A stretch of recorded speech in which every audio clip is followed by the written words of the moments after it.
你看，你在湖里洞这段时间，每天还要批公文，那么辛苦，还要帮我们烧饭做菜。你对我们做的这些，我很感激你，也都记得。俗话说得好，有来才有往嘛。你既送给我一个桃子，我当然要还给你一个李子。就算没有李子，我也要先拿琵琶先替着嘛。虽然我们有一纸婚约，但若换做其他人，也不会做得像你对我这样好。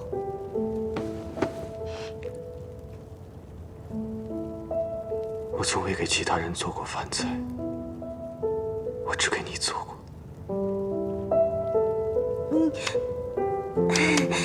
你的厨艺很好的，你也应该找机会给你的爹娘还有爷爷做做饭，正体现一个孝字。我为你做了这么多，并不是因为我没有婚约。我来请求助，也并不是因为阿丽想你。原来厨艺是你的兴趣啊，这是一个好兴趣，很实用的。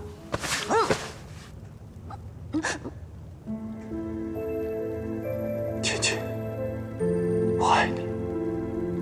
今日这是怎么了？我这万年不开花的铁树一开就是同日2朵，这一前一后都来说思慕我，这究竟是怎么了？这种事开不得玩笑。我从未有任何时候比现在更认真了。没有情谊，自然也能做长久夫妻。但我却盼望着能跟你有绵长的情谊。阿爹阿娘说了，夫妻之间相处久了，那些风花雪月的情谊就淡了。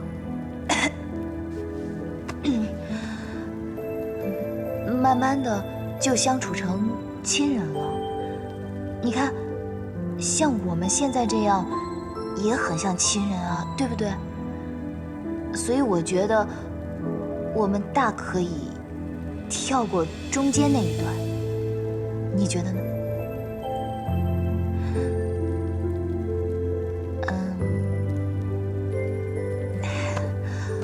我也知道啊，像你这个年纪呢，是该爱几场恨几场。所以，趁你对我的孽根种得还不深，还是趁早将它拔了吧。等你到了我这个年纪，你就知道了，很多东西都看淡了，对这种爱情委实提不起兴趣来。这也是一种高处不胜寒的境界呀。我一直觉得，天君一纸婚书将你我凑成一对，真的是委屈了你。你还这么年轻，不过你也不用太伤心。万一我们真的成亲了，我会安排好，帮你娶几房年轻貌美的侧妃。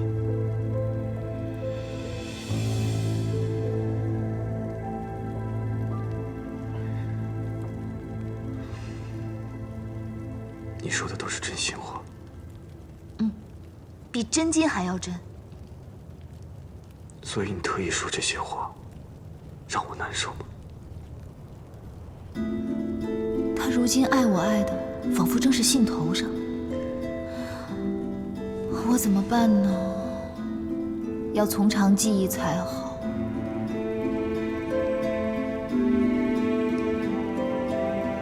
我只爱你一个人，再不会爱上其他人。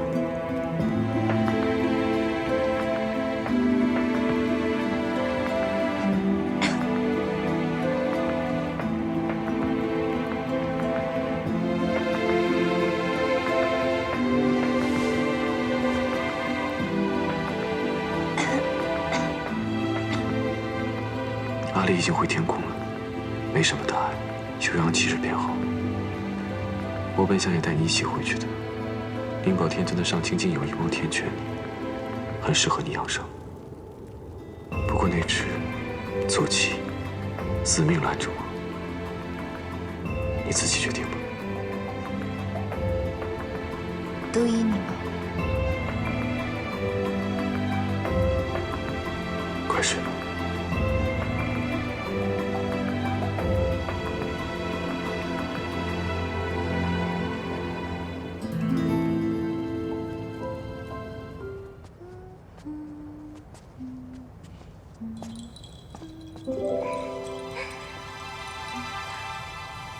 太子殿下，你将屋子收拾收拾，明日会有人来住。住在一览芳华吗？阿丽见到他，一定会十分欢喜，也不会让他住在别处。是那位上神？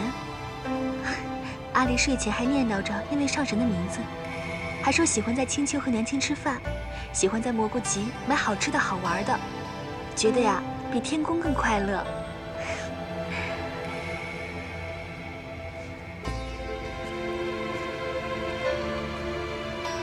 君上这300年来，不让任何人踏入这院子半步。那位上神，就因为是下一任天后，才如此特殊。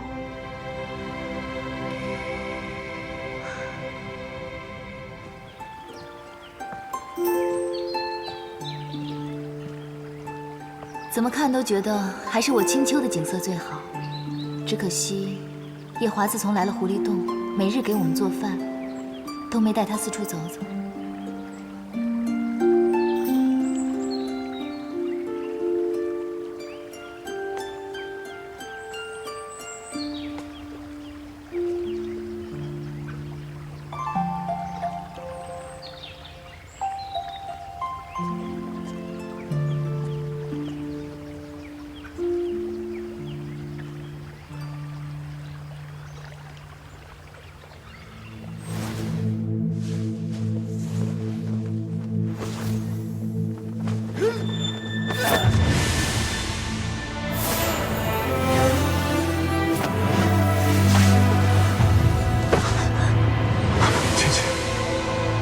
夜华，夜华，你……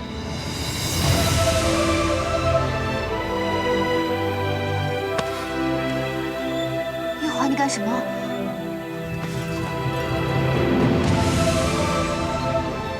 我以为你要投火。我不过是因为天气太热了，所以……姐姐。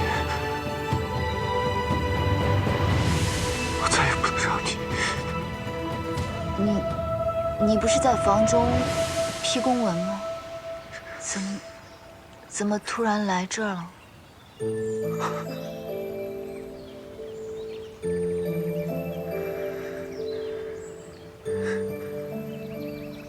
迷姑去拿饭给你，发现你不在，告诉了我便出来寻你。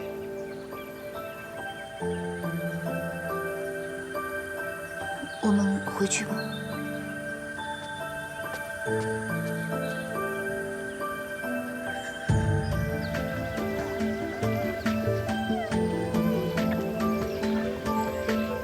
从大紫明宫回来，他就从没问过我师父的事，倒是奇怪了。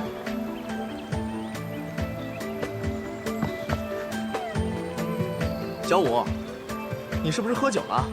脸怎么这么红啊？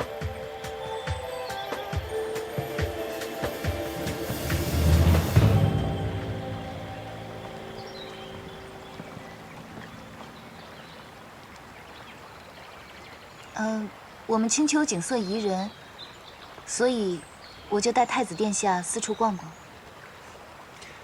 斜阳微风，满池荷花飘香，正适宜幽会。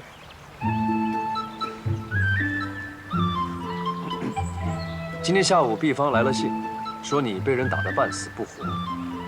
我跟你四哥觉得这是个千载难逢的机会，特地来看看你到底是怎么样被人打得半死不活。上回伤得半死不活，确实有些失礼。没等您老人家来看一看，就擅自好了，真是对不住您。这次呢，伤得虽重，却不至于半死不活，实在是让您失望了。哪来那么大的火气啊？哎，算了，既然都惹你生气了，不拿个宝贝，怕也平息不了你的怒气。来。这扇子送给你，画面还是西海水君亲自画，便宜你了。老凤凰还知道投其所好送礼物赔罪，果然聪明。不过，你们两个去西海干什么？我们前些日子碰到西海二皇子，他说有事要求折颜，所以我们就去了西海。大师兄有事情。哦，原来你跟叶华都已经把事情说清楚了。你和昆仑虚那些陈年往事，让我们这些老东西替你瞒了那么多年。现在这样，就不用再打妄语了。之前，玄女偷走了师父的仙体，是叶华帮我救回来的。先不说这个了，我跟你四哥去了趟西海，很累了，不如我们先回狐狸洞吧。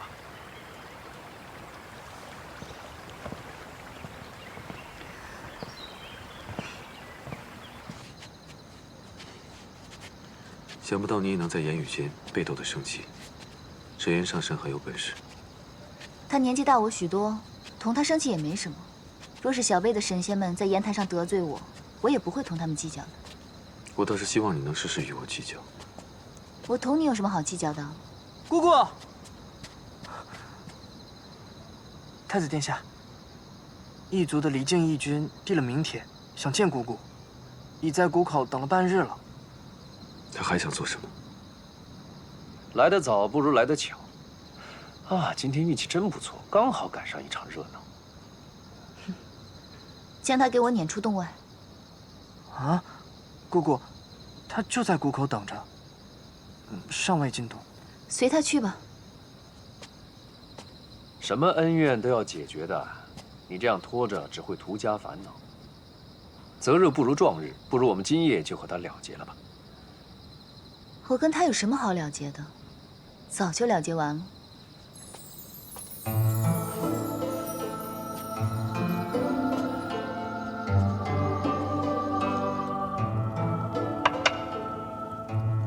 你四哥回来把我书房给占了，我今晚是看不了公文了，只好拉着你陪我下棋。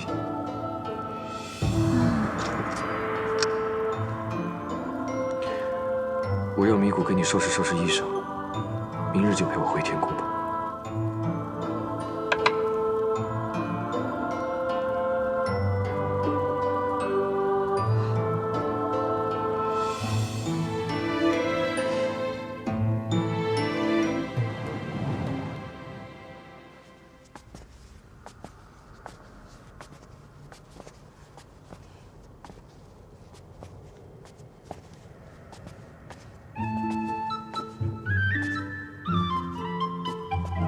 就算是我们青丘的入口，至少也会有个米谷坐镇。你这36天大罗天界的，连个看门的人都没有，也太不气派了。今日太上老君开坛讲道，估计他们都去赴法会了。原来是有法会啊！浅浅，听说你在凡间帮元真渡劫时，你常同元真论道。如今想必是道根深植了。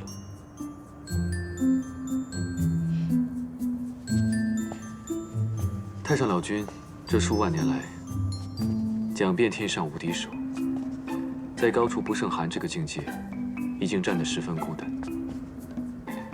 此番你上天，正好可以与他辩上一辩。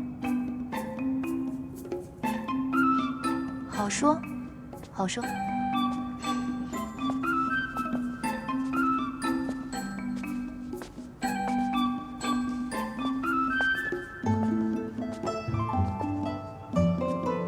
听说你3万岁上开府建衙时，天君赐了洗蜈蚣的名字。不错。只是你这里如此昏暗，倒像那东海百日宴的水晶宫那般。因为你见不得强光。因为我。浅浅。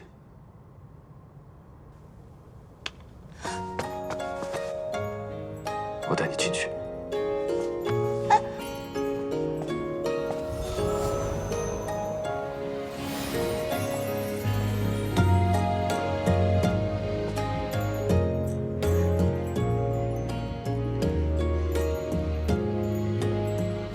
小想不到来你这九重天，竟然要跳进来，不能走正门。若走正门，定会将大大小小一院子全惊动了，呼呼喝喝的甚讨人厌，哪有跳墙来的方便？是这么个道理。啊，对了，今天我们来得早，还没到那个嘉云小仙来送文书的时辰。你该不会是没有告诉他，不要将文书送到青丘，让他白跑一趟吧？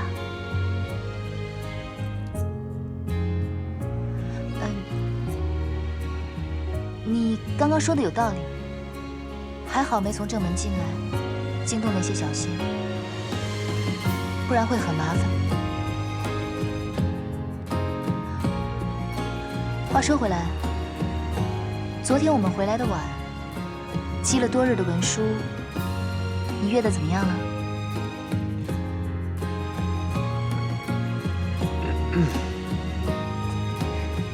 总瞧着这太子比东华那等板正的神仙还要严肃沉稳，今日却能流露出这么一番少年人才有的神色来，着实不易。我有件事与你商量。浅浅忽然如此认真，不知是为何事？不是什么正经的事。我将在这九重天上休养2、3日。既然来的时候是悄悄来的，没有打出上神的名号，也不能让你大张旗鼓地为我辟出一处寝殿来，不如就在团子的庆云殿凑合2日罢了。你想住阿离的庆云殿？不方便吗？我早已为你辟出了一处寝殿。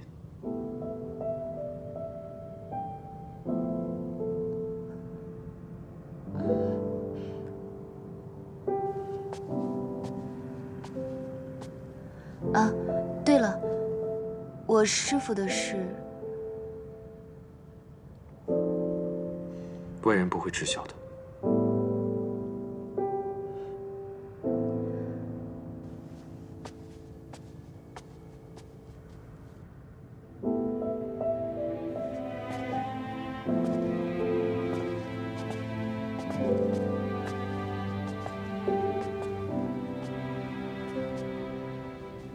你这院子里也有桃花，是蟠桃园搬过来的吗？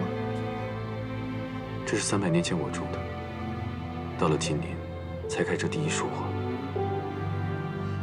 300年才开第一束，你也真是有耐心。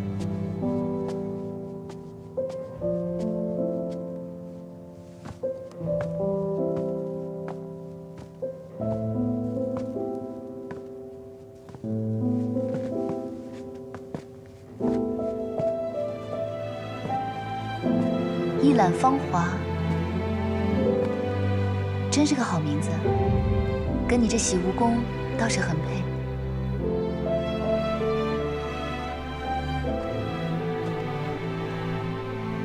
为何自从迈入这院子，就感觉不太对，不太舒服？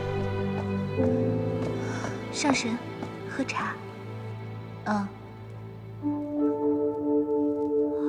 娘娘，难道果然是你？奶奶等了你300年，你终于回来了。太子殿下，这结魄灯果然是圣物，做的娘娘一丝都没差的。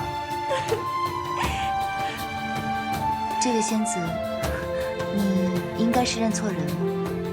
老身是青丘的白浅，并不是你口中的娘娘。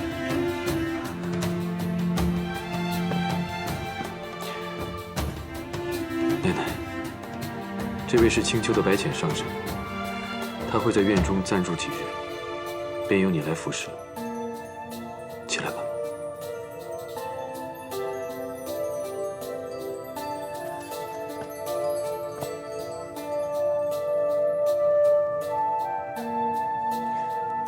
上神待会儿会去灵宝天尊的天泉洗浴，你先去做好准备。是。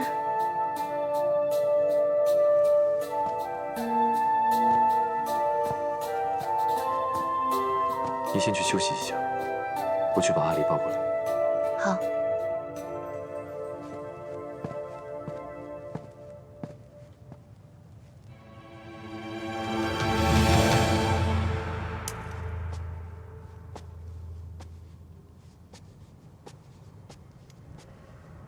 你们太子殿下一直这么喜欢桃花吗？我家娘娘很喜欢桃花。她走后，太子殿下就栽了满院子桃树。你说的是阿离的娘亲？上神也听人说起过。我初次见到阿离的时候，他就已经告诉我了。我家娘娘她生下小殿下后就离开了，小殿下从小就是奴婢带大的。娘亲，你来啦。奶奶，你怎么了？没事，奴婢手滑，请上神恕罪。如今团子的亲娘已香消玉损，再享不了离儿绕膝之乐，却让我这个做后娘的白白捡了个便宜，必是看得这小仙娥心中不忍了。好一个忠肝义胆的小仙娥！娘亲抱抱。娘亲呢，身子不大好，让你夫君抱吧。阿离知道了，娘亲又有了小宝宝，对不对？书上就这么写的，说有一位夫人怀了小宝宝，他们一家人就都不许她再抱别人家的小孩来道。她动了，对，胎气。你这个算苗高的小娃娃，怎么连胎气都知道啊？阿离，是谁给你看这书的？是程昱借给我的。又是程昱。这程昱真是个妙人。就算是上神有了身孕，小殿下，你脸红个什么劲儿啊？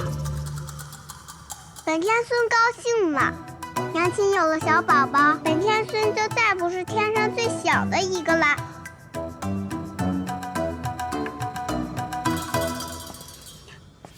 倩倩，不如大婚后立刻生一个。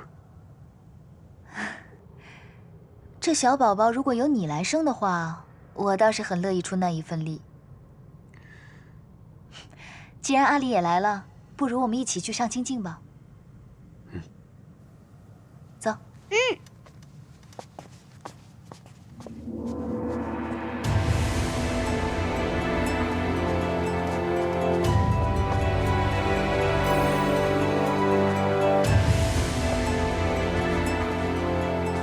参见太子殿下。夜华，若是用你正妃的名义来这泡，能有几个仙娥引路？10个，怎么了？我觉得我的接品不升反降，这可不是笔好买卖。若是我们继任了天君天后，便有24个仙娥为你引路，再添上4个心灵手巧的，给你搓背。这听起来还不错。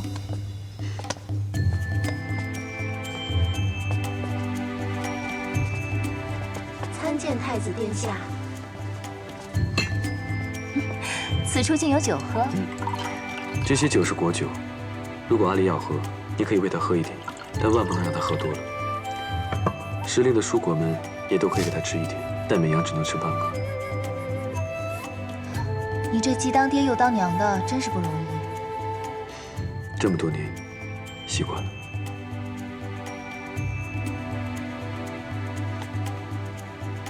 你这幅扇子上面的桃花画得挺好，但缺了应景的诗词。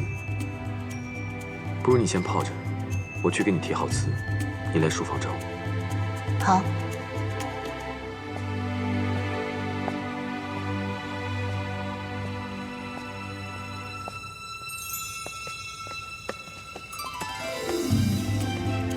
娘亲，夫君怎么走了？不同我们一起泡吗？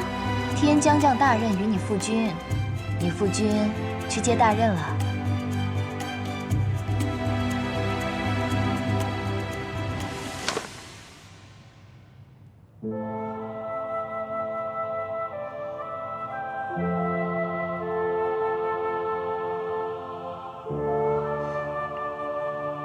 为凡人时你就喜欢桃花，没想到身为上神的你，依旧不甘喜好。贤妻，我自欺欺人也罢，你擅长掩饰也罢，虽然我和你之间的情分比你当年和墨渊浅了许多，但你是我夜华此生唯一爱过的女人。我愿等你，等你忘记墨渊，真心爱上我。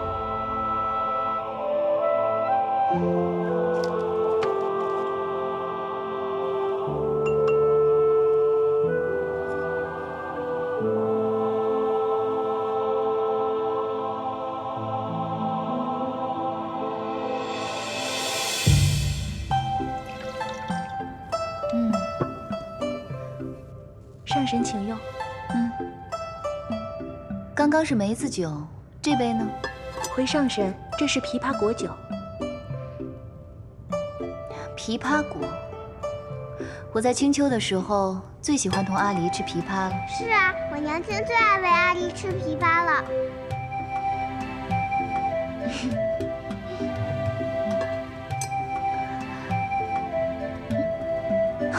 醉了啊？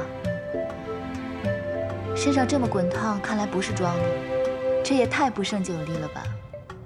小殿下头一回喝这么多酒，醉成这样，奴婢还是把他送去药王府看看吧。不必了，我喝酒也喝了10几万年了，也算半个行家。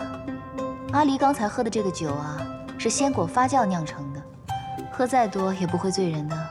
可，奴婢还是怕会有什么闪失。他是男孩子，不必这么娇生惯养。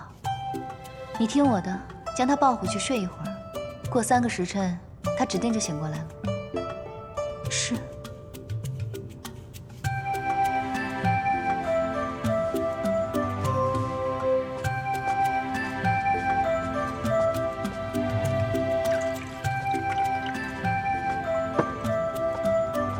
上神请用。这小婢女竟对救主如此忠心，她的救主已经走了有2、300年了吧？回上神，奴婢并不清楚洗无宫的事。太子宫中的事情，你们都不知道吗？奴婢只听说，当年洗无宫发生了桩事儿，当时的仙娥和侍卫们都被天君贬居下界仙山了。看来天君为了掩盖这件事，还真是想得十分周全，连仙娥都换了。难怪我在青丘只听说夜华极宠爱素锦，宫中再没有任何妃子，才理所当然地以为他唯一的儿子是素锦生的。老身此番初次来到天宫，并不熟悉这里的路，还请这位仙娥带路，去太子殿下的书房。上神请随奴婢来。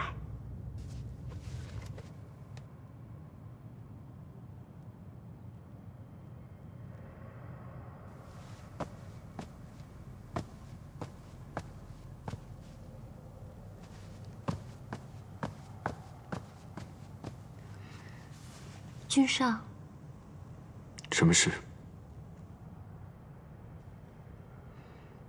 奴婢等君上很久，好不容易等到君上回来，不知君上能否听奴婢说几句话？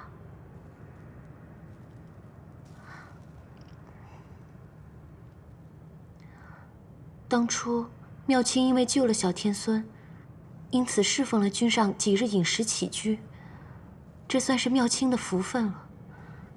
可是妙清因此却要求君上，让奴婢来洗无宫做婢女，妄想能得到君上的垂青。这是妙清的错。妙清决定今日离开九重天，回到东海。今夜就将这一盅羹汤，当做妙清最后为君上做的了。不知君上能否把它喝下，算是了断君上与妙清的这一段缘分呢？本君与你并无缘分，但你与阿离有救命之恩，你我也算是主仆一场。这个汤，就算是了断吧。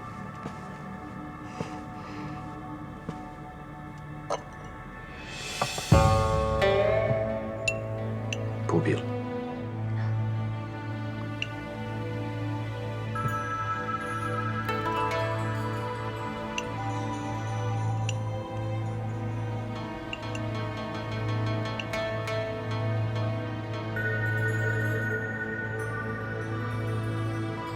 你是不是很想本君喝下去？这汤是妙清亲手做的，自然希望君上能够喝下去。这也是妙清的一番心意。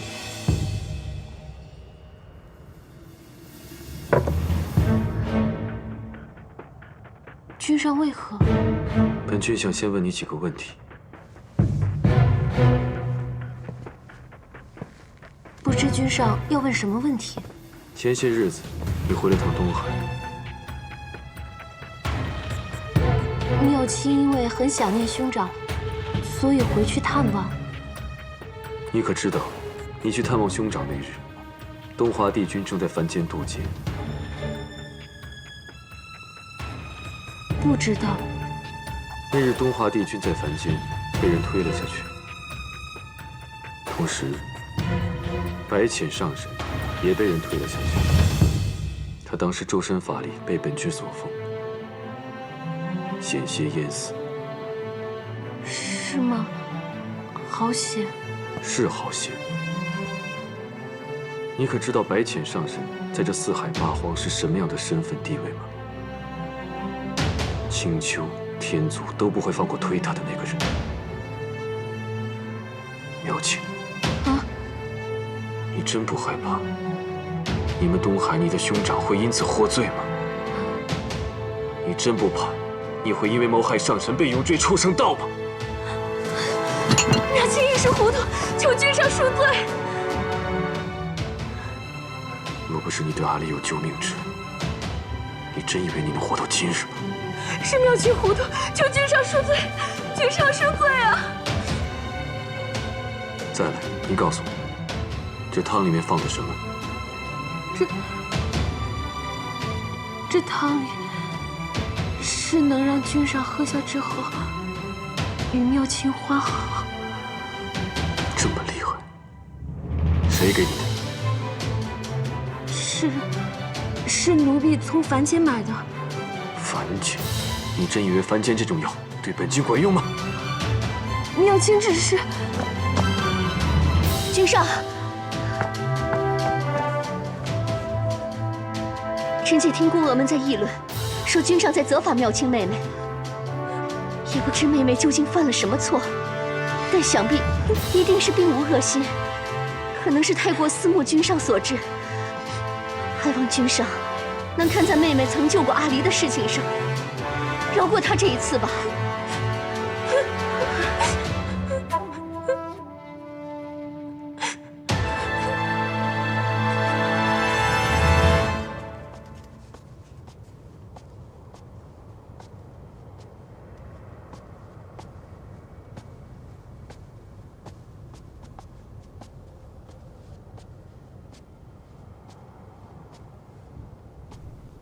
此处竟无人守着吗？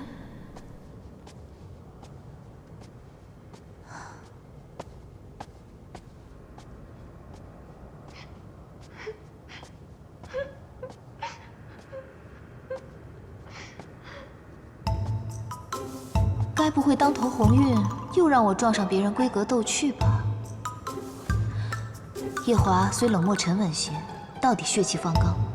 这天上的一众仙娥又都生得不错，但夜里对着一案的枯燥公文，定然十分烦闷。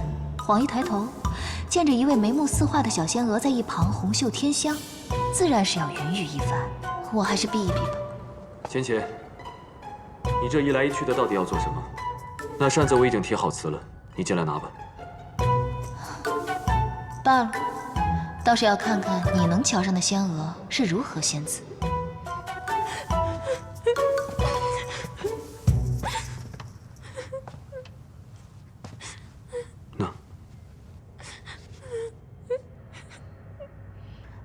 这是唱的哪一出啊？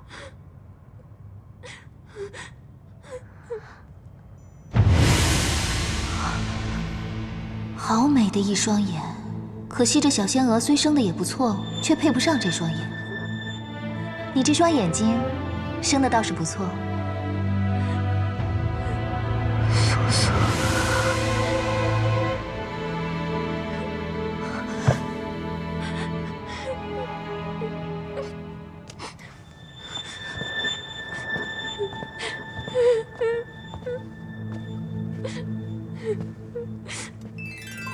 瑶琴公主，本君这洗梧宫实在腾不出任何位置来容你了。明日一早，你便回东海。只要你不再做什么出格的事，本君对过去既往不咎，也算是还上阿离的救命恩情。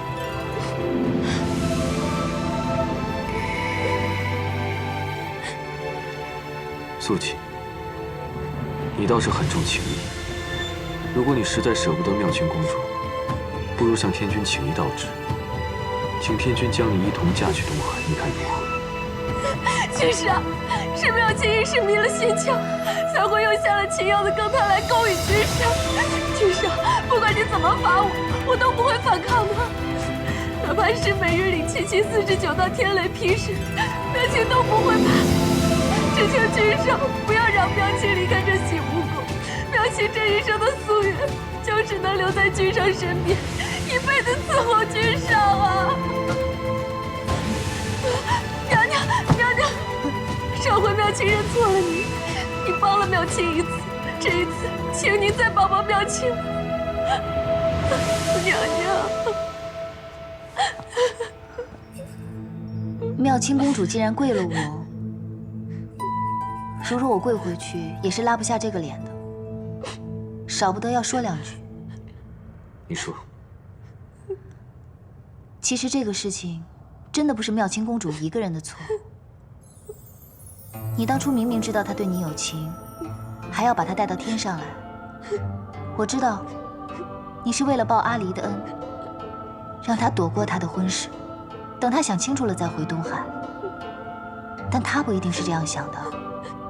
他一定觉得你对他也动了心，你既给了他这个念想，又扮作正人君子，迟迟不肯动手，少不得便要逼着他亲自动手了。但是当初他说进来洗梧宫当个婢女便心满意足，恋爱中女子说的话，你也信了？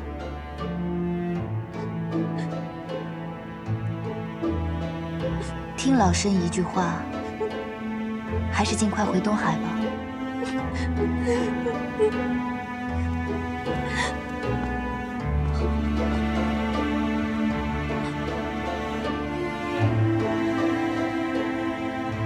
她是本君的妻，也是这洗梧宫唯一的娘娘。她既然如此说，妙清公主还是回东海吧。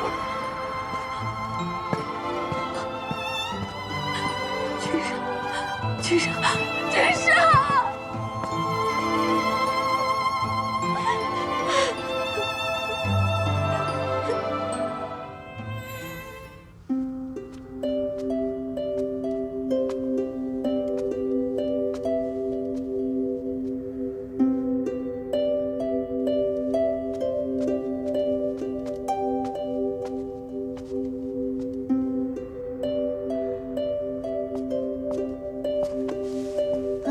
洗梧宫这么大，你能找得到一兰芳花吗？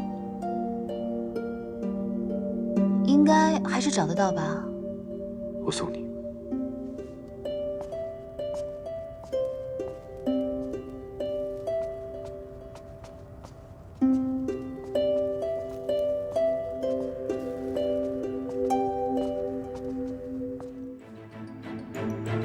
上神，上神，上神，上神。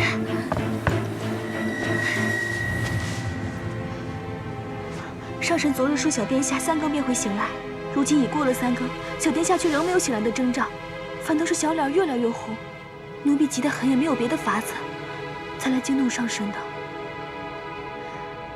等闲的小娃娃喝了果酒，确实睡到3更便能醒过来。看来我是高估了阿离了。照他这势头，大概要睡到明天早上了。不过你看他这小脸红扑扑的，说明酒意正发出来了，你不必担心。你该不会自打昨日抱了团子，到现在眼睛都没合一下吧？放心吧，我等下渡他些仙气，保证明天起来又是一个活蹦乱跳的团子。不过这小娃娃喝了酒，第二日最好喝些煮得糊糊的粥。你先下去歇息吧，养足精神，明早多些粥来。但小殿下若是扰了上神的安歇，你看他现在睡成这个样子，就算是将他团成一团，滚到庆云殿，他也未必醒得过来，如何饶得了我？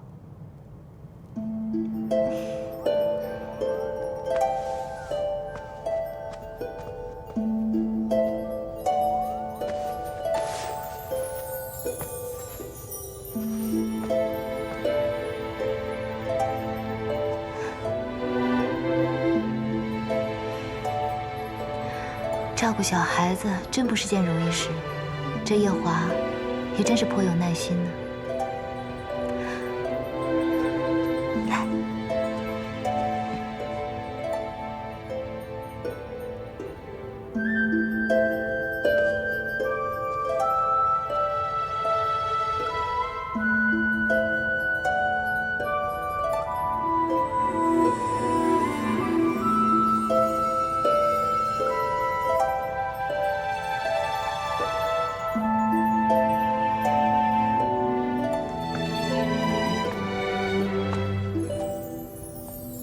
小殿下还未醒过来。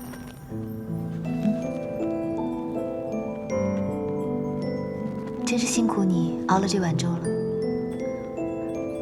这粥放凉了也不好，上神还未用早膳吧？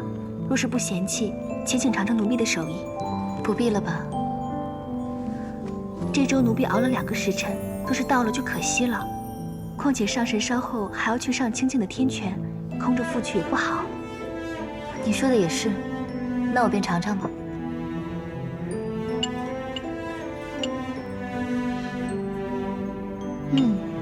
果真是好手艺。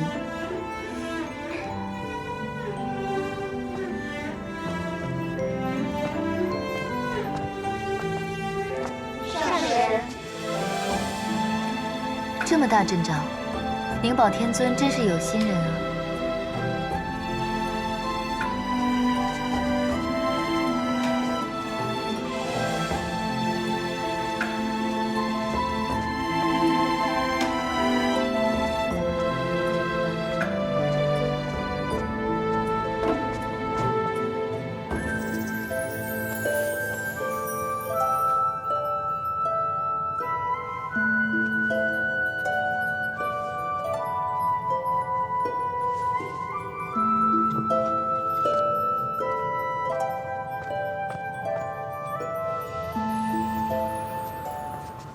我当初一见他，便晓得他是个不安分的。那东海上来的妙卿，昨夜果然出事了。也不知道他到底犯了什么事。听说昨天夜里，我们娘娘还去为那妙卿求了情，在君上的书房里跪了半夜。娘娘还真是万中无一的娘娘，人长得美，性子也和顺，却不知君上为什么从来也瞧不上她。我分到娘娘殿中这么长时间，却还没见君上来过一回呢。唉，娘娘不容易，真是不容易啊。是啊，娘娘这样善良慈悲，将来怕是要吃青丘那位上神许多苦头。听他们说完，你可听说青丘那位上神，像是已有14万岁了？竟有14万岁了？那不是成老太婆了吗？哼，老不知羞的，定是用法术迷惑了君上。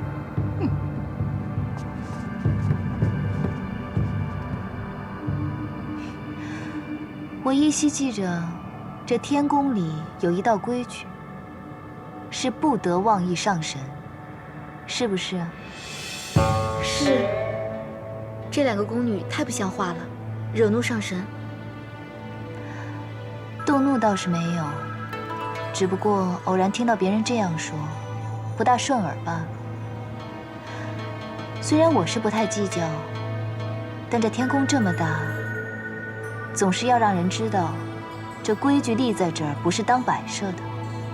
你们说是吗？上神说的是。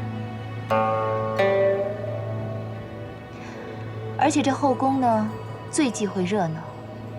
我看这2个小仙娥也是性子太活泼了些，恐怕不适合这份差事。不如你们挑拣挑拣，帮他们另谋份差事吧。是。今日阿离也不在，我自己在这天泉也是无趣。你们在此候着吧，我去挑几本书来。是。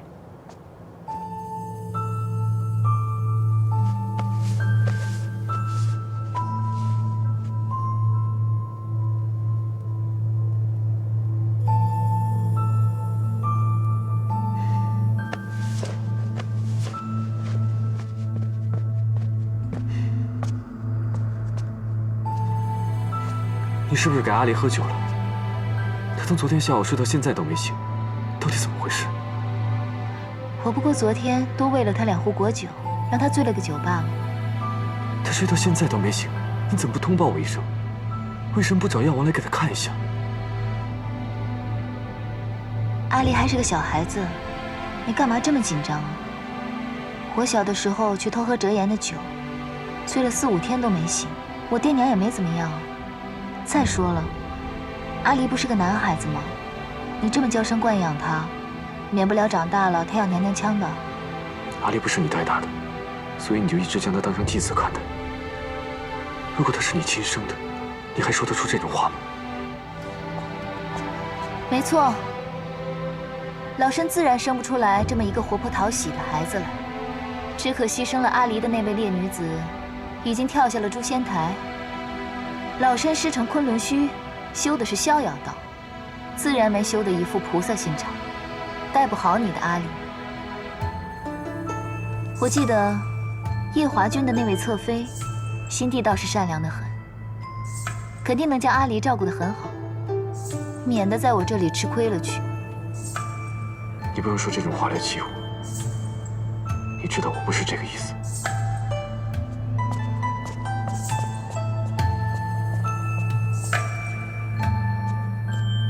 一大早就被2个天族的奴婢编排也就罢了，回来还要被天族的太子教训。我来此处是养伤的，又不是受气的。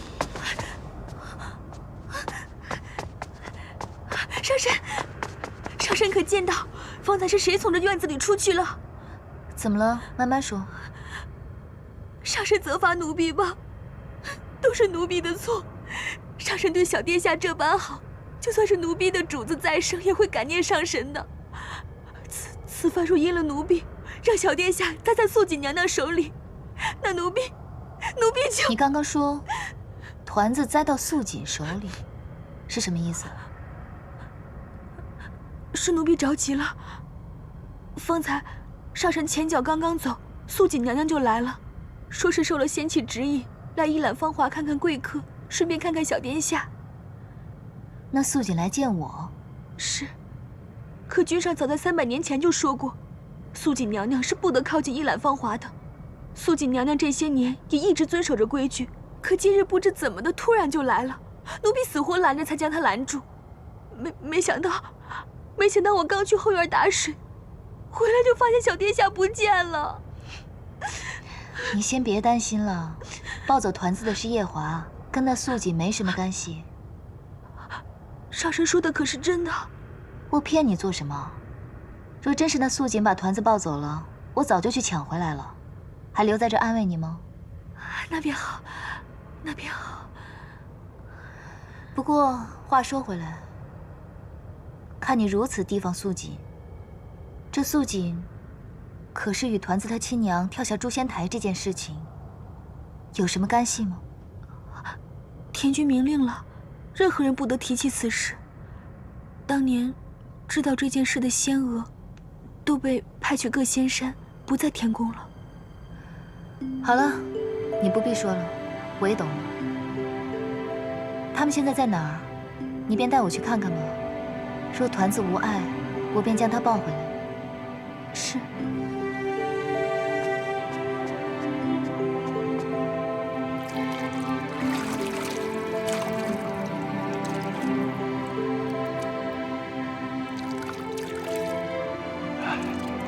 君上不必担心，小殿下只是酒量太浅，没什么大碍，在这醒酒汤里泡一泡，黄昏之前就能醒过来了。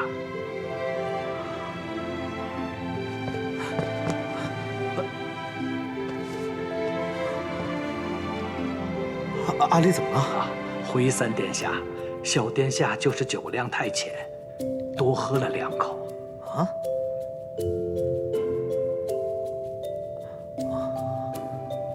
好，你先下去吧。是。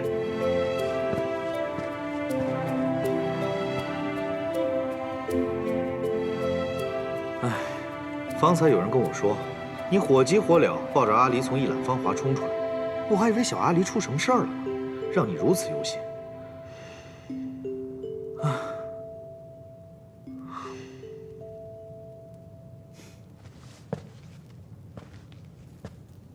我以为你把白浅带到天上来，也算好事将近，会心情愉悦呢。可看你这脸色，也没好到哪儿去啊。是因为要做新郎官焦虑了？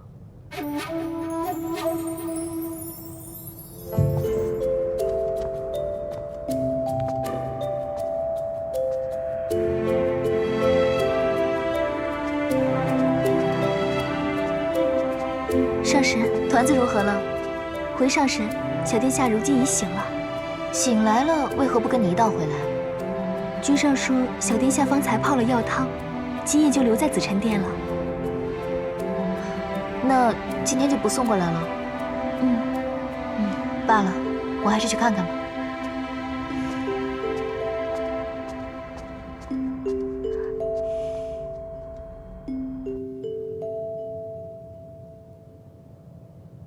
说什么青丘女帝，还未嫁人的女人都不懂得学会照顾孩子。阿离才这么小的年纪，就为了这么多的酒，睡了1日1夜，都不觉得内疚。若是以后嫁入洗梧宫，怕阿离是没有这样的好日子过了。青丘的人大多善吃酒，他并非有意而为。是啊，我娘亲她就是觉得我爱喝，就宠着我，让我多喝了几口罢了。还娘亲呢？谁教的？白浅上神？她就是娘亲，是父亲画上的那个娘亲。画上的？回娘娘，臣妾前2日见到姑姑时也吓了一跳，确实很像。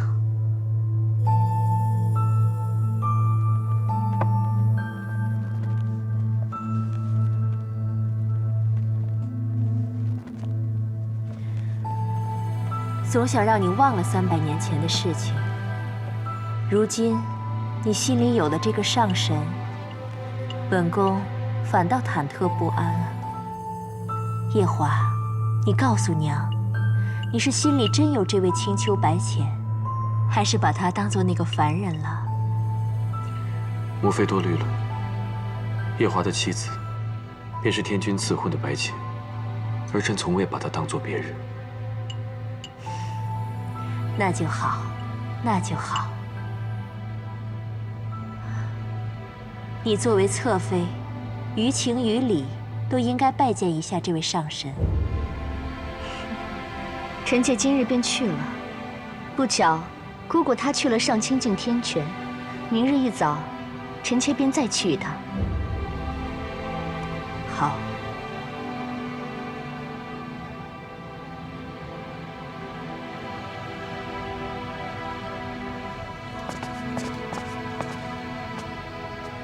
上神，平日2位不是贴身伺候吗？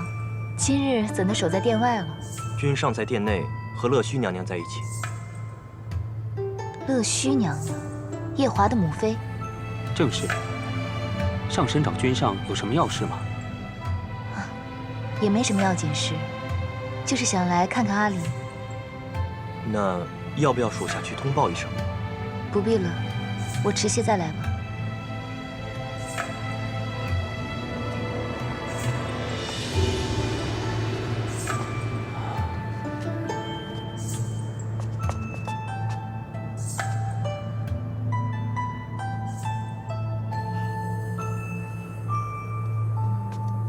母妃您真是，总是取笑臣妾。你都嫁入洗梧宫300年了，肚子还没什么动静，我不该问问吗？娘娘，这事又不是臣妾说了算。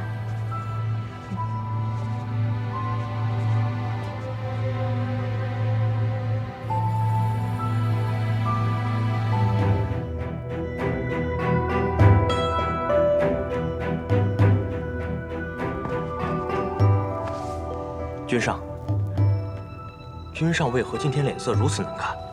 无妨，何事？哦，折颜上神来了。折颜。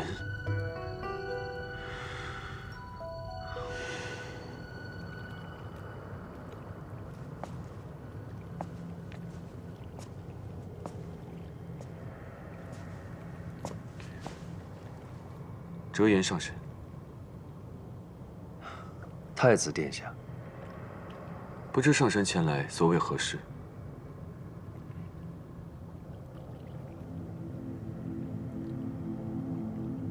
墨渊要醒了。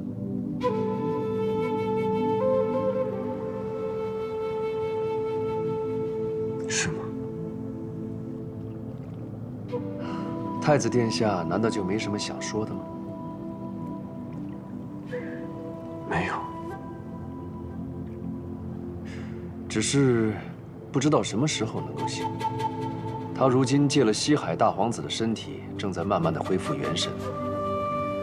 照眼下估计来看，大概还要7、8千年左右才能真正的回归到仙身。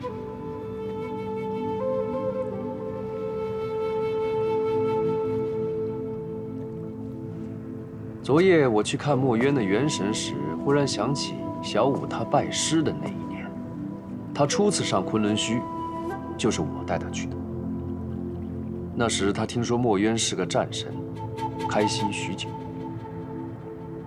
还以为墨渊一定是那种有着3头6臂、气吞山河的上神。没想到拜完师后，他竟然还难以相信墨渊竟然长得如此模样。喂，你真没讹我啊？他真的是四海八荒唯一的战神墨渊啊！怎么，你都已经收了人家玉清昆仑扇了，也拜了师傅，难道后悔了？可他长得真的不像战神。我何处不像战神了？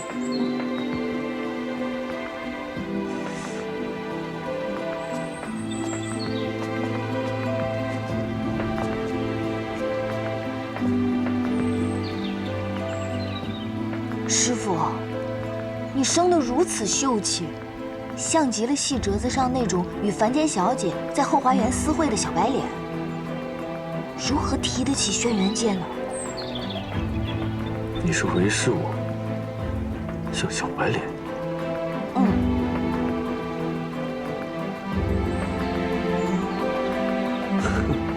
墨渊呐，墨渊，我这次真的送了你一个好徒弟，日后你可有的受了。哼！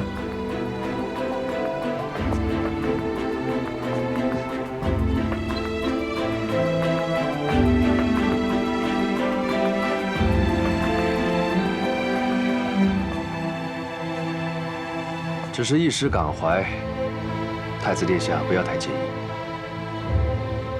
无妨。夜华，你可曾怀疑过自己就是墨渊吗？没有。但我真的认错过，甚至于到昨晚上，都还在恍惚呢。我要去找小五了。上神，请留步。可有什么法子，能让墨渊上神早日醒来？太子殿下竟如此想让墨渊早醒吗？这是先前这7万年来的夙愿。墨渊上神早醒一日，先前便能稍等一天。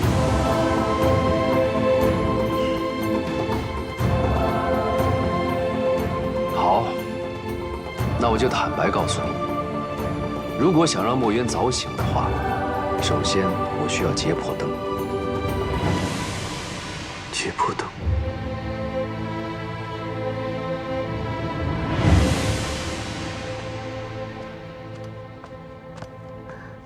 上神醒了。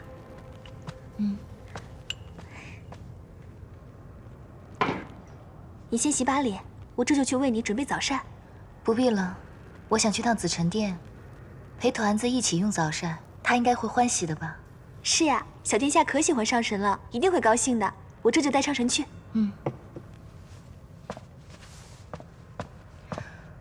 罢了，我还是去上清境吧。上神怎的不去陪小殿下了？毕竟不是自己亲生的，稍有怠慢又要被人批评，还是避避嫌吧。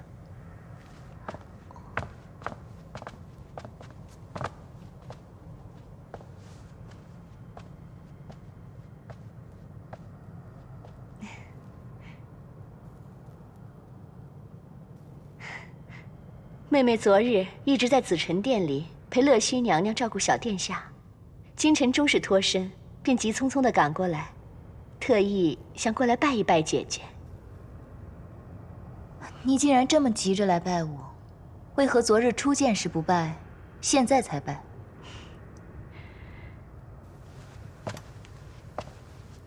这天宫与别处有些个不同，若是一场慎重的参拜，必得收拾出合宜的礼度，方能显示出参拜者的虔诚。这按照天宫的规矩，姐姐方值天宫，妹妹便该来参拜的。只是这件大事，君上从来没同妹妹提起过。是以昨日初见，竟没能认出姐姐来，殿前失仪，倒让姐姐笑话了。此番妹妹来的这样迟，先给姐姐赔不是了。却是我初来乍到，不懂你们这天宫的规矩。听你这样说起来，倒还挺有趣的。那你便依着这规矩来拜我吧。方才妹妹已经拜过了呀。拜过了？你这拜也太平易近人了。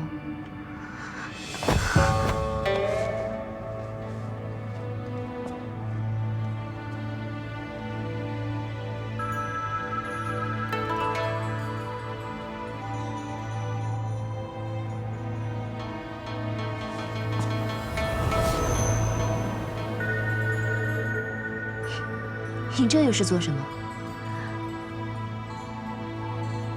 方才那一拜，妹妹是依着侧妃拜正妃的规矩；现在的这一拜，却是要拜恩人。姐姐这几个月来对阿离的照拂，妹妹实在是感激不尽。阿离打小便失了母妃，因着姐姐的容貌，错将姐姐当成自己的娘亲。如此失礼，还望姐姐你能多担待些。担待倒不必，我很喜欢他。君上对阿离的母妃用情很深。当年阿离的母妃跳诛仙台，君上便跟着一同跳了下去。被折颜上神救回时，在紫宸殿一躺就是60多年。姐姐，你看，这一揽芳华丽满院的桃花，就是君上为了纪念阿离的母妃所种下的。君上这200多年来，没有一时是愉悦的。姐姐，你既然同阿离的母妃长得像，妹妹觉得这实在是个缘分。方才的这一拜，也是盼着姐姐你能够早日同君上成婚，以慰藉君上那颗已经死了一半的心。这侧妃倒真是机灵得很。这是要说我青丘白浅能得夜华如此倾心相待，只是因为和阿离娘亲长得很像。亏得我在凡界游荡时瞧了许多这样桥段的戏本子，方能入木3分地领会他这个话背后的意义。你既和我推心置腹地说了这么许多，我也应当同你讲几句心里话。姐姐请说。素锦，你心里所求的东西，并不是人人都想要的。做神仙，还是不要太聪明的好。姐姐说的话，妹妹听不太懂。听不懂是吧？听不懂的话，回去闭门思过几日，自然便懂了。是。先别急着起来，我还有几句话要提点你。我这个人呢，一向受四海八荒众仙朝拜，依的是我们青丘的礼。你若说要来正经的拜我一拜，需提前3日沐浴更衣，吃斋焚香，3日后方可向我行3跪9叩之礼。这礼是麻烦了些，但若是你那夫君夜华来拜我，我也是受得起。只是我一向不喜欢小仙们这样来拜我，我觉得太过繁琐，一手心意到了便可。所以你下次若是说来正经的拜我，还是行我们青丘的礼了，不必跟我提天宫的规矩了。都是妹妹疏忽了。再者，我阿娘之前并未给我添过什么妹妹，你年纪轻轻叫我一声姐姐，叫得我心里不太舒服。所以，你还是跟着规矩，叫我一声上神吧。上神，你退下吧。是。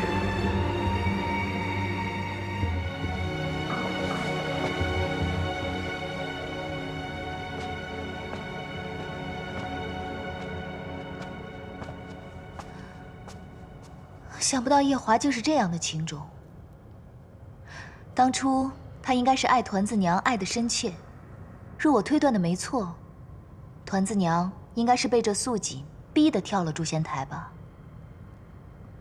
以夜华的性子，怎么没将这素锦给劈了？上神料得不错，是劈过一回。你说什么？那时君上方醒过来，身上不济且万念俱灰，没有一丝活气息，整日只一个人关在殿中，连小殿下也不理。可不过2个月，天君便令一顶轿子将素锦娘娘抬进洗污宫。那一日，君上将一把冷剑刺入她的胸膛，天君及时赶来，将她救了回去。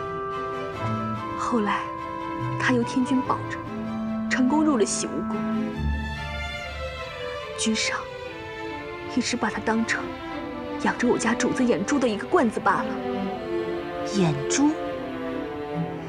他那双眼珠，便是从奴婢命苦的主子身上偷来的。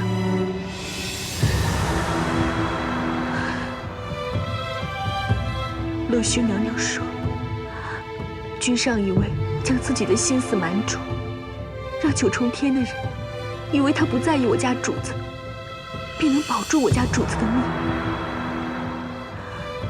可他的心思瞒住了天上诸位神仙，也让我家主子心灰意冷，以为君上当真嫌弃了他，却没瞒过天君，终究还是要了主子的一条命。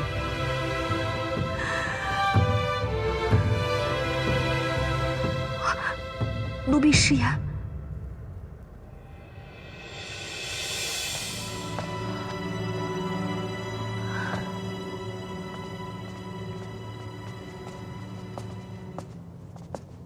折颜，刚刚那个侧妃是不是看到了你，所以才行如此大礼？很多年没见你使小性子了，啊！今日我来听这墙角，却听得很有收获。哼，你四哥常常埋怨我当初不应该送你去昆仑虚，送错了，说你不过就是学个艺，怎么学得整个人不太灵光了，完全没有当初他待你时的天真活泼了。我已经14万岁了。要什么天真活泼？不过呢，夜华这侧妃确实不大合我意。我一向偏爱小仙机警灵敏，但机警灵敏过了头，在我面前自作聪明，我就不大喜欢了。你此番前来，不会只是为了听我的墙角吧？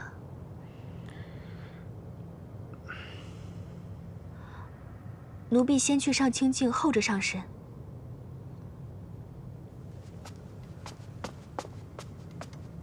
折颜，300年前你就是这副神情，告诉我，师父兴许要回来了。当初我就空欢喜一场，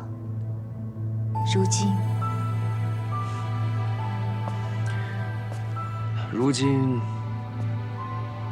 我告诉你，墨渊真的要回来了，你也不急吗？你当真不是在骗我？丫头，这次绝对不是骗你的。前些日子，我跟珍珍去了趟西海，办了一趟事情，在那里遇到了西海大皇子。那时候我就发现这西海大皇子身上的仙气很不一般，于是我就施了仙法，查探了一番。结果查探下来，竟被我发现他是2个人。醒着的那个是他自己，睡着的另一个如何？另一个便是你师父墨渊。你怎么知道的？你年少时也曾跟我学过这门法术。西海大皇子身上沉睡的另一个人，我随着他的源头追随过去，查出他是由一片一片破碎的灵力结合而成。试问这四海八荒，还有谁能够凭着虚无缥缈的灵力，将一个破碎不堪的人一片一片的重新结合起来？那也就是墨渊才有这个本事。再则，他是父神的嫡子，我是父神养大的，从小我们2个便在一起，他的仙气，我自然是熟悉的很。从前你曾经跟我提过，说墨渊灰飞烟灭之前，曾嘱咐你们10几个师兄弟等他。我一直以为那是他留给你们的一个念想，直到昨夜我见到他，才真正叫我佩服。墨渊这辈子从没让人失望过，这才是峥嵘男儿的本色。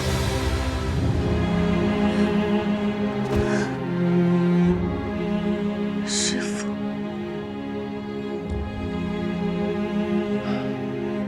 他花了7万年才到今日这个模样，如今还有一点散，需要借旁人的仙力继续调养。想必也是因为如此，墨渊才沉睡在西海大皇子的身体里，借以调养。只是不知那西海大皇子可担得起师父？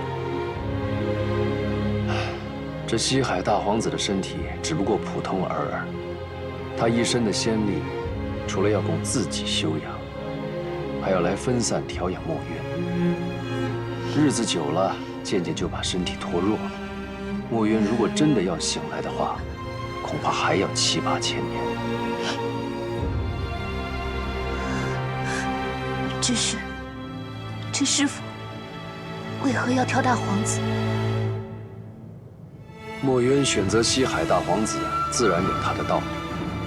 我还记得这西海大皇子年幼时曾经欠下墨渊一个恩情，此番就当是他报恩吧。何况这西海2皇子本来就是你大师兄，就当他哥哥替弟弟报了师恩。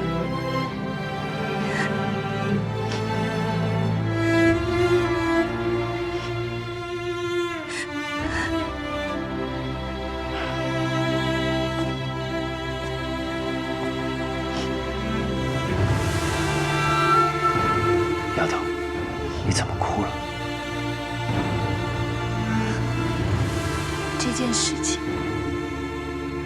我心心念念了7万年，我真的怕又是空欢喜一场。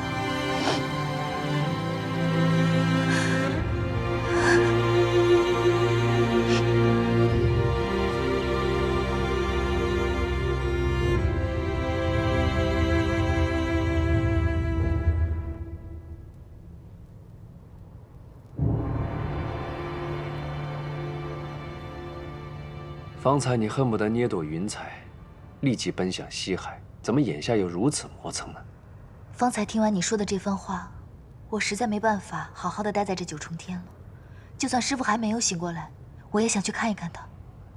只怕你突然离开，没法对你未来的夫婿交代。来这上清静疗伤，我终归欠他人情，若是不告而别，显得我没度量。若是去告别一番，罢了。夜华君，多谢这几日的招待。芊芊，你真的要离开我了吗？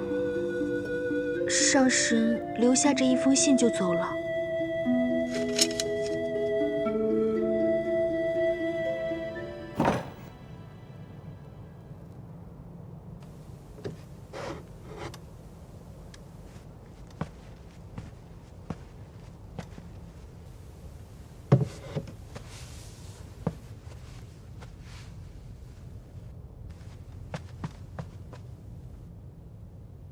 夫君，你怎么又将这结盆灯拿出来了？你当初不是说这灯一直燃着，娘亲就会回来吗？如今娘亲已经回来了，这灯还有什么用吗？夫君得将这灯送到一个地方，有人等着用的。那夫君快去快去，要用灯的人一定等得很着急。夫君送完灯能去找娘亲吗？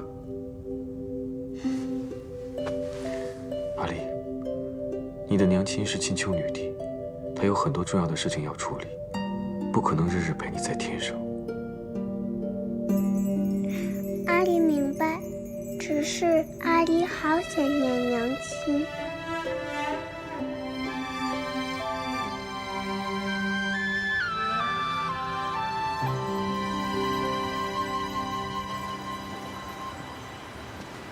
东南西北四海的水军，我印象最淡的便是这西海水军。当初与大师兄闲聊时，他说从他爷爷那一辈开始，近2代的西海水军都为人十分低调，才令得西海一族在四海八荒都没有存在感。唉，就是这么一位低调多年的西海水军，却为他大儿子做了一件很不低调的事情。他儿子不是已经病了600年了吗？儿子病了，请人来医就是了，能做什么？这600年前，西海水军为了治他儿子，四处张榜告知。水军，小仙告罪。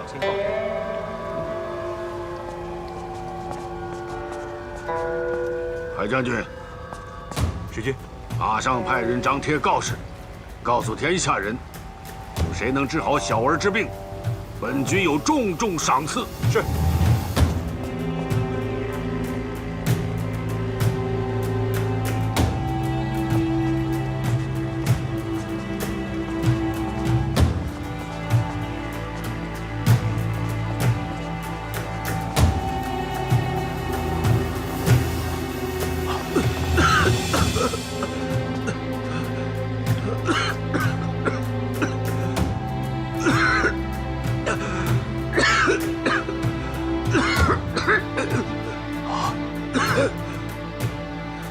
大皇子，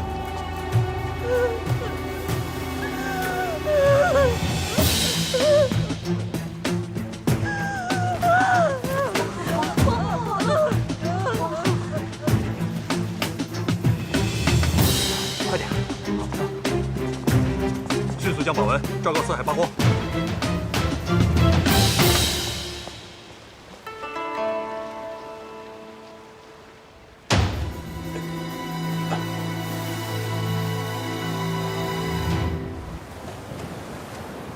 你为何要凑这个热闹？哼，就在前些日子，你四哥偶然间听到你大师兄提起这件事情，自然就想到了我，要我去帮一帮他。难怪这四哥看在大师兄的面子上找到了你。你以为呢？要不是因为你，我又怎么可能会出来呢？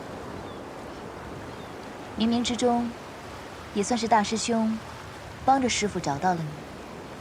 若不是你，怎么会那么容易找到师傅的魂魄？冥冥中自有注定。若要墨渊的身子骨恢复得顺遂，那蝶庸的身子必须好好照料。接下来的日子就要辛苦你了。这本就是我该做的，谈何辛苦？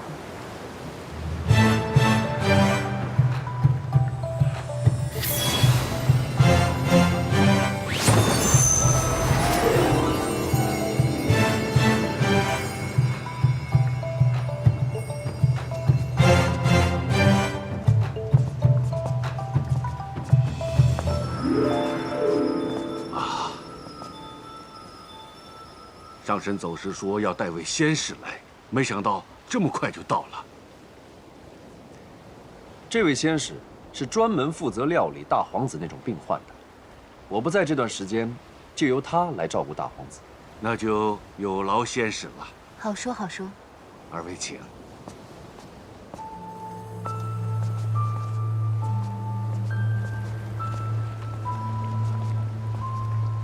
二位上神，前面就是小儿所住的福音殿了。不妥。仙使，什么不妥？莫非对小儿的病有什么？回水君，小仙只是想到一件事情，非常紧急。啊，但说无妨。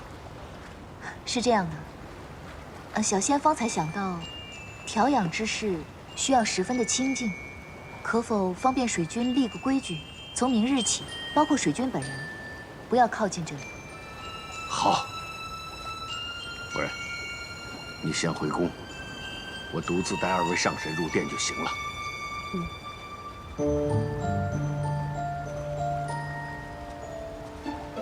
二位请。怎么了？我怕碰见大师兄。西海水君，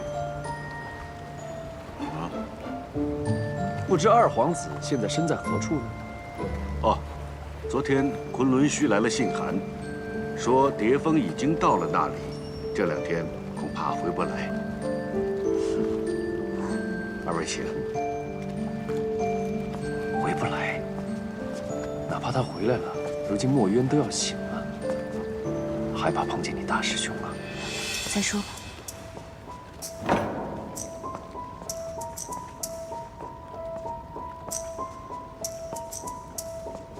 请。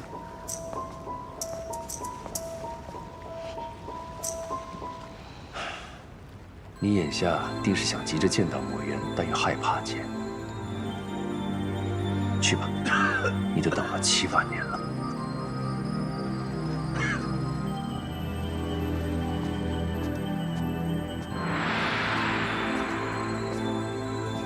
仙使，这个就是我的大儿子蝶雍。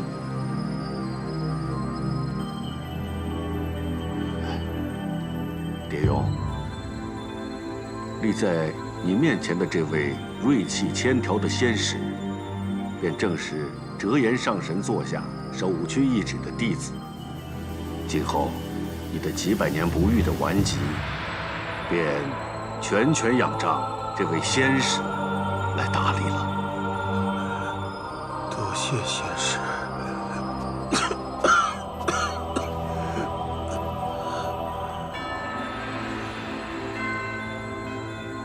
这脉象，不虚不实，不缓不红，不浮不沉。正如折颜所说，再正经不过的脉象。仙使，小儿的病，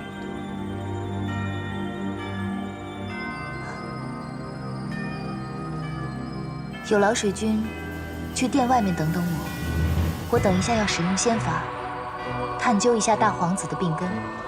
这仙法需要清静。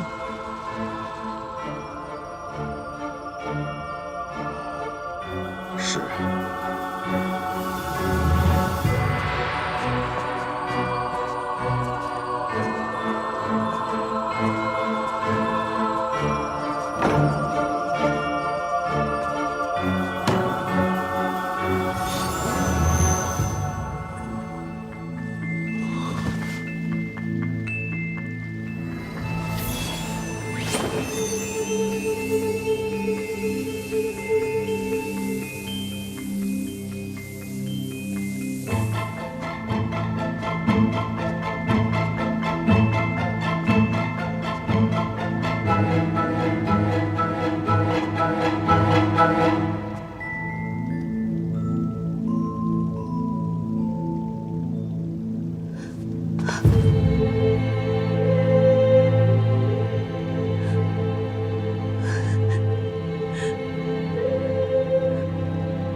师父，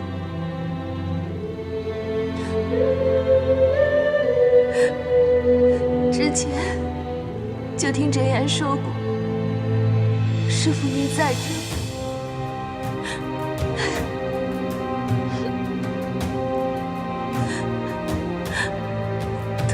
找到你了。徒儿来晚了，师父。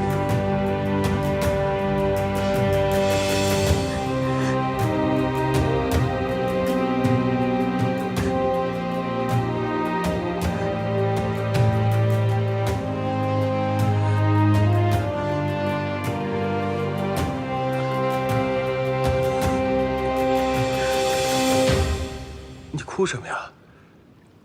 难不成我这病没治了吗？就算没治了，你也用不着伤心的哭啊。别哭了，医不好我不怪你就是了。我是喜极而泣。你这人，我原本以为你是心肠软，不曾想你看到我受苦却很开心呢。也没有多开心。大皇子，还是早点歇息吧。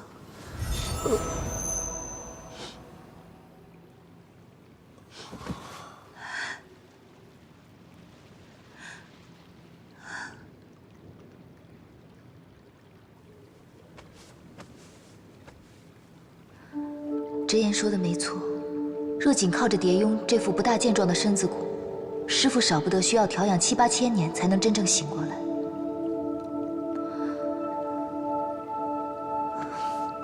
不过，若能借得天族的劫魄灯一用，再将我身上这14万年的修为渡他一半，便能助师父早日醒来。看来，还是要回一趟九重天，亲自见见天君了。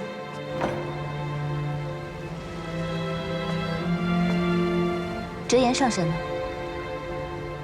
折颜上神说有些要紧事要处理，让仙使先留在西海，明日便回来。那你们水军呢？方才有贵客至，水军前去大殿迎接贵客了。若是些微小事，仙使尽管吩咐婢子们就是。那去迎客大殿，带我去见你们水军吧。其他人留下照顾大皇子吧。是。仙使，请随我来。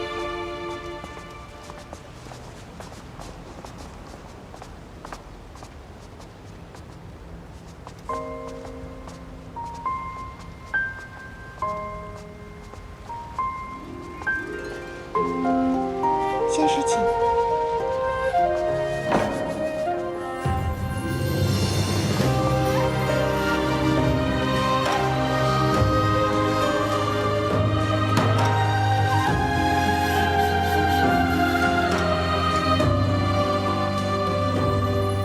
阿离不是你带大的，所以你就一直将他当成继子看待。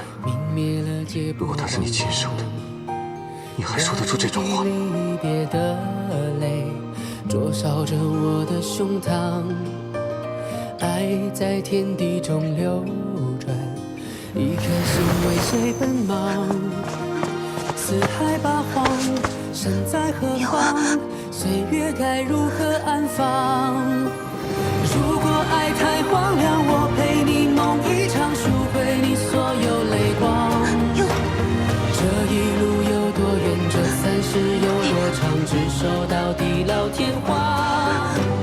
风起起，雾茫茫，雨滚滚，雪漫漫，一步步都陪你。就是你为九墨月留下的吧？牵着手，别惊慌，管明天会怎样，哪怕注定流浪，哪怕海角天涯。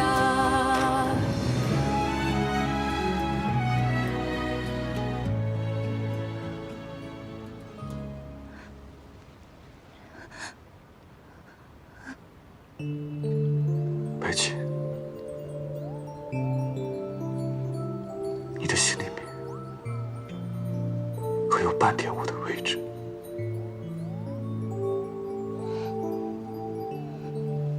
你等了他7万年，现在他回来了，你的心中当然没有别人的位子。是我妄想了。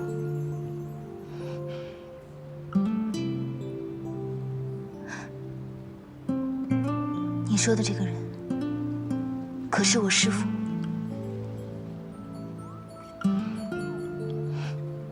我师父回不回来，与你有何干系？而且师父的事情，仅有我、四哥还有哲言知道。你是怎么会知道的？是哲言告诉我的。我还知道，你为了让他早日醒来，需要解破灯。告诉我，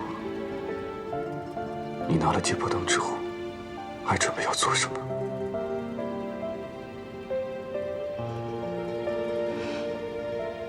去营中拿神之草，然后将自己的修为炼成丹药，给蝶用服下。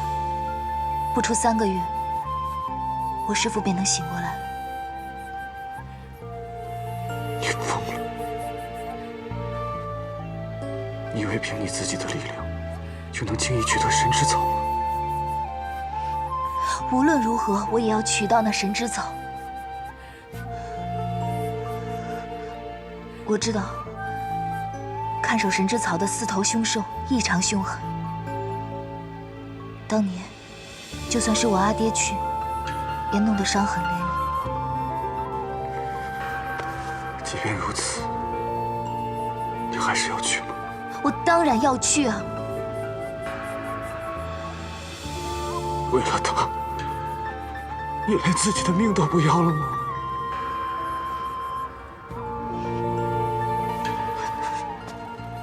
夜华，你此番来得正好，我刚好有事要与你说。我们那纸婚约，不如就此废了吧。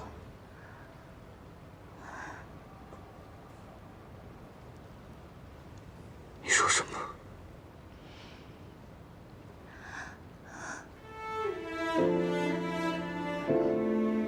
我早就听说，天君会传位给你。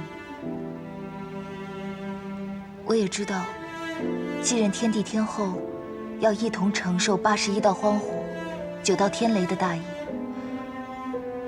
我本应与你一起受的，但是我要将修为渡给师父，所以可能无法与你一同承受这业火了。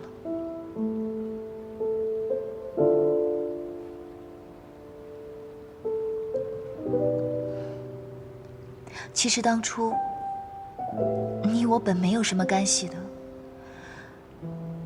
只是因为那桑吉做错了事情，让我们青丘颜面尽失。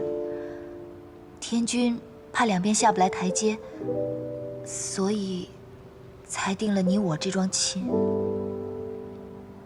如今便由我青丘去退婚，所有前尘往事也不必分得那么清楚了。我明白了，今夜你来我房中一趟吧。解破灯不在天宫，在我手上。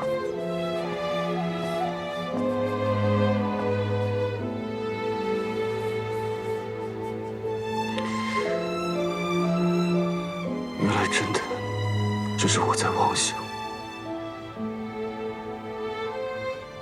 可是我欠了你多少，你又欠了我多少？怕是早已乱成一团，理不清。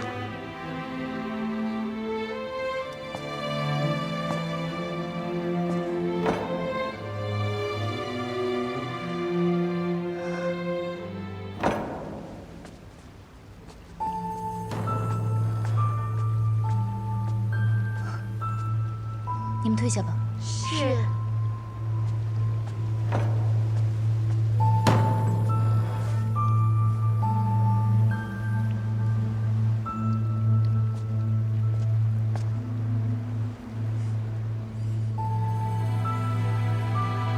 四哥，你来找大师兄喝酒的？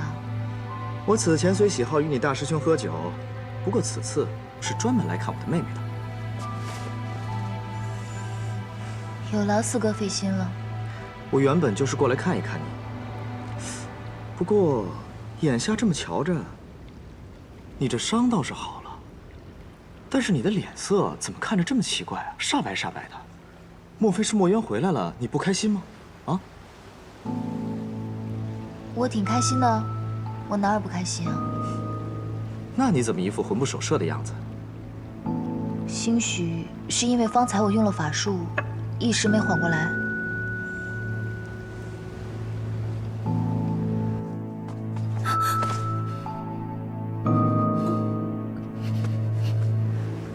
好了，同你说吧。不过，是因为团子同叶华生了一场嫌气。之前团子在我那里喝了2口果酒，谁知道小孩子酒量那么差，他醉了7、8个时辰都没醒过来。我觉得这本不是多大的事情，叶华看到了就同我生气了，还说我没把团子当成亲儿子来照顾。我一时气不过，就说了些重话。我让他去找他的侧妃照看他儿子，别再来找我。那阿离才多大一个娃娃呀？你给他喂了那么些酒，醉了7、8个时辰都没醒过来，也不派个人报叶华一声。而且你这个当后娘的，也不知了去向。他若心中没有半点起伏，那委实也是个人才。按照你的性子，往常这种事也就当个笑话罢了。可这次却赔了一身的风度，还端出了他那个侧妃，卯足了劲儿刺激他。你这么反常的行为，该不会是吃醋了吧？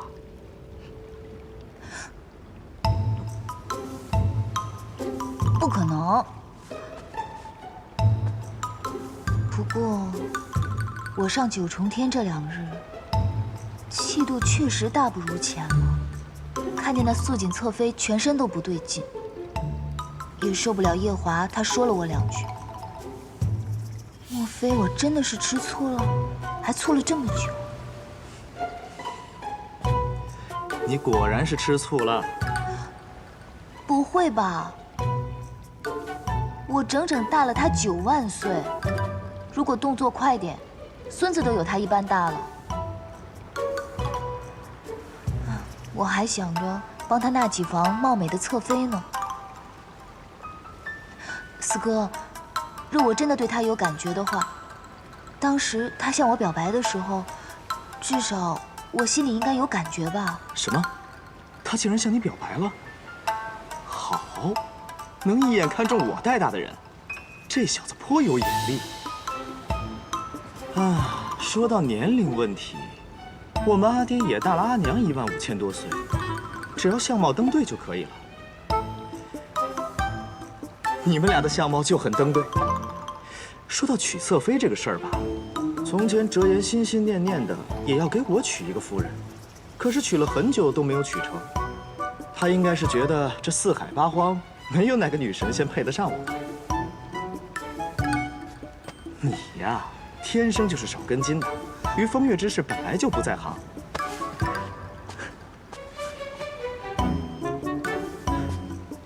我问你啊，他若走了，你有没有什么不习惯的？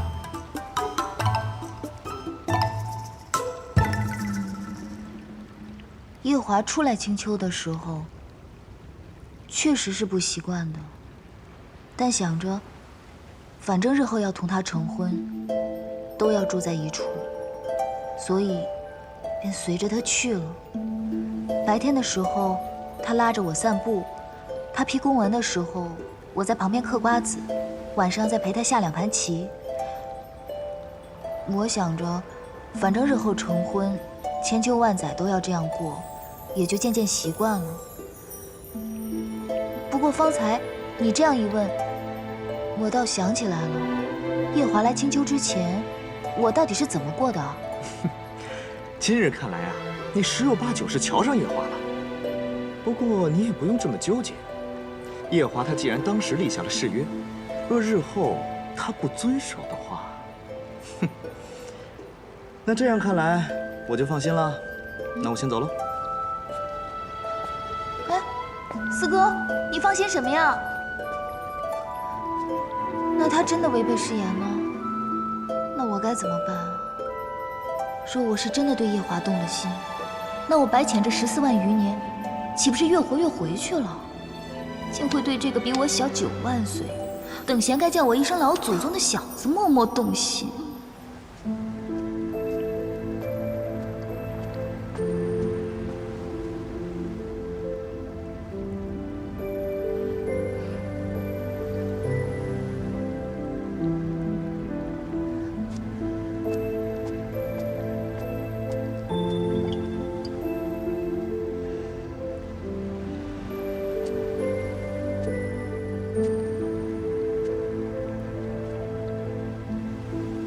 昨日团子醉酒时，奈奈还说，这小殿下的酒量正是随了他的夫君，十分的浅。1、2、3、4、5，5个酒坛子，酒量并不算浅。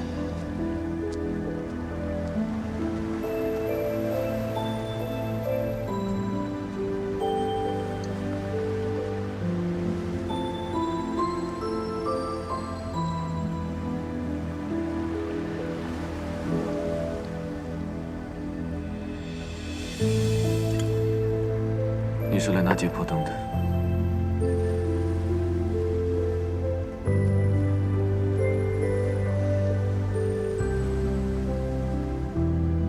随我来。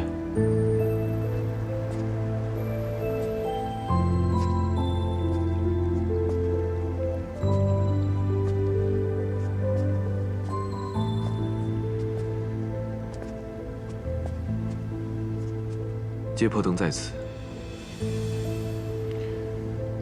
你把这灯放在蝶蛹床头3日，墨渊的魂魄便能结好。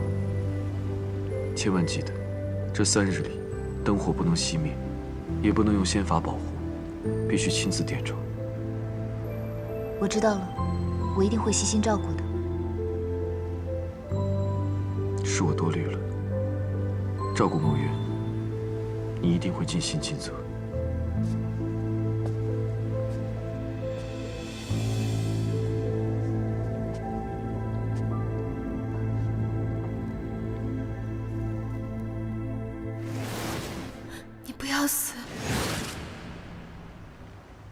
这灯上有凡人的气息，这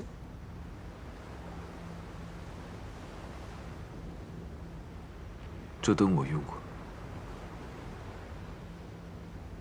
过。我记得奈奈曾跟我说过，你想用这结魄灯做一副团子他娘的骨肉之躯，那这灯我便收下了。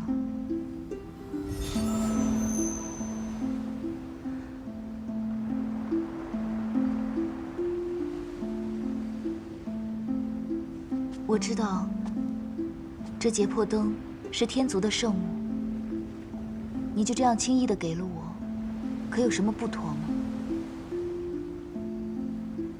本来这次来借结魄灯之前，我还想着，借了这灯，青丘和天族的债就算是一笔勾销，两不相欠了。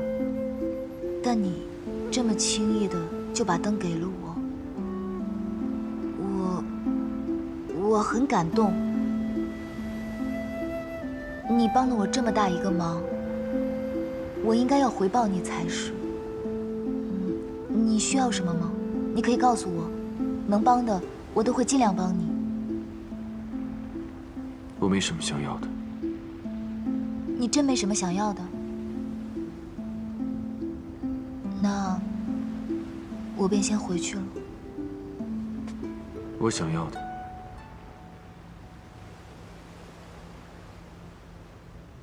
我想要的，自始至终不过一个你罢了。你想要我？当我没说，我还是先回去了。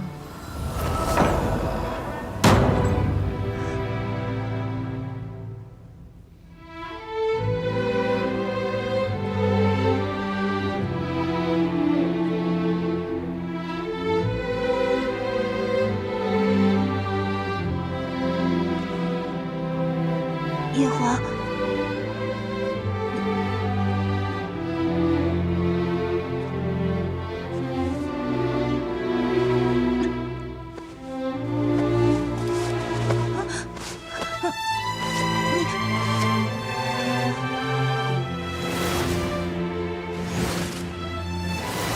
这难道是日有所思，夜有所想？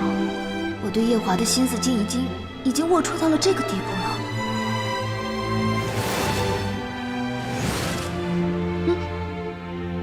我的衣服呢？我嫌麻烦，用法术变走了。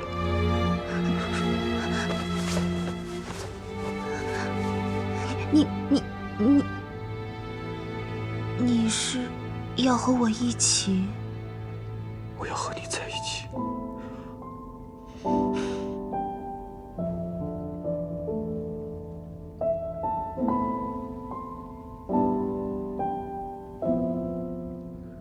今夜也许是我这一生最后一次完完整整的拥有你，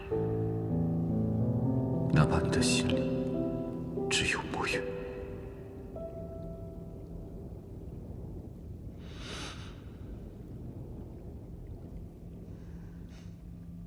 怎么还没睡？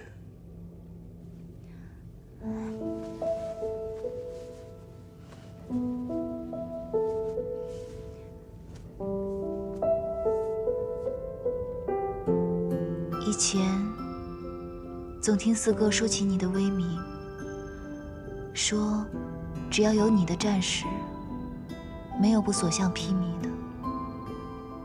怎么与鲛人族那一战，你却差点灰飞烟灭？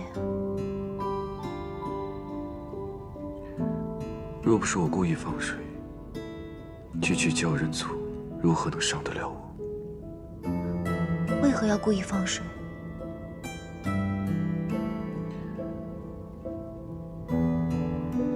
我这一生从未羡慕过别人，唯独羡慕我二叔。他和绍兴私奔的事，你可曾听过？他和绍兴私奔的事情，你忘了？我可是当事人之一。二叔求人得人，虽然过程坎坷，但是结果最终圆满。天君虽宠爱他，却从未立他为太子。没有了太子这个身份的束缚，他脱身倒也脱得洒脱。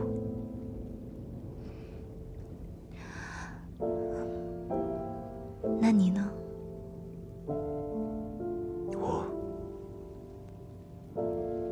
我虽是太子，所幸我爱上的正是请求的白浅上神。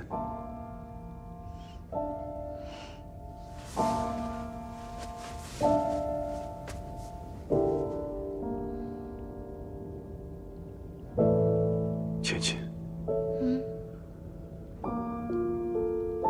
若有一天有人夺走了你的眼睛，你可会原谅他吗？这天上地下，有谁敢夺走我的眼睛？若那个人是我呢？是你。你要真是拿走我的眼睛，我跟你的交情也就到此为止了。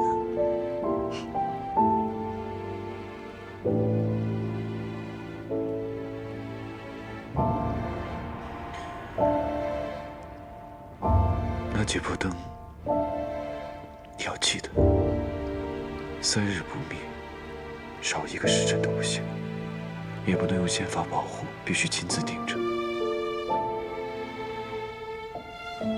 我知道了，我一定会小心谨慎的，放心吧。